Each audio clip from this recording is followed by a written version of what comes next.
Do you have a moment, Professor? I need to speak with you. Thank you so much. This is what I wanted to address. This letter from my adoptive father just arrived.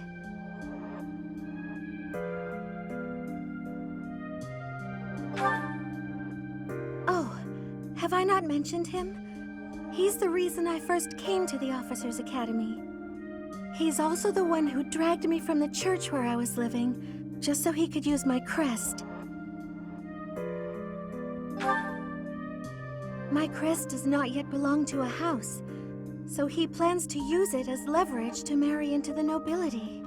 He's a very greedy man who was a roving merchant before adopting me, but now he's in the capital. This letter says that he's finally arranged to marry me off to a wealthy noble.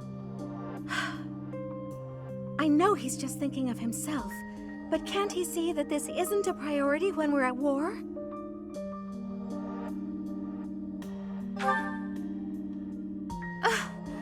I don't know what to do about this proposal.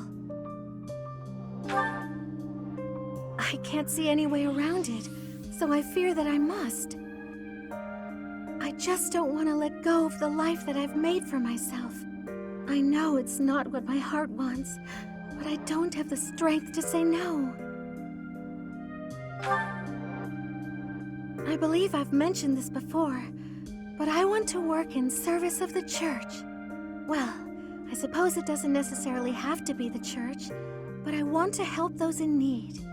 If I were to marry a noble, I think it would be difficult to realize that dream.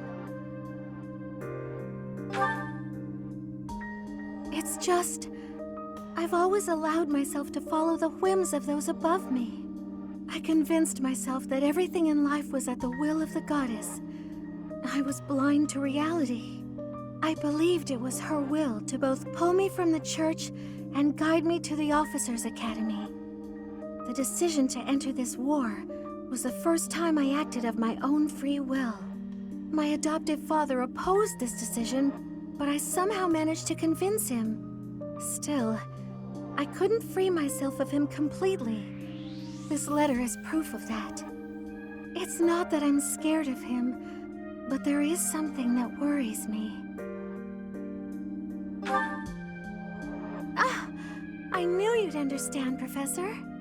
I've sat down to write a reply several times, but I can't muster up the courage or the words.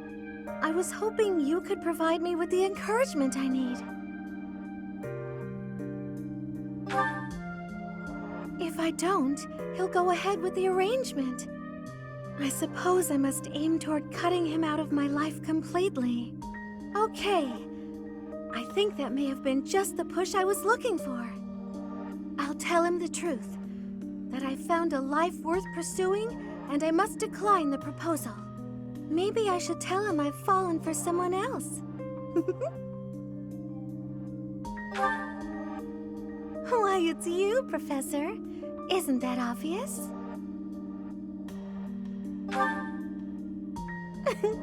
I'm just teasing. Now I'm off to write this letter and stand my ground. Thank you for your encouragement.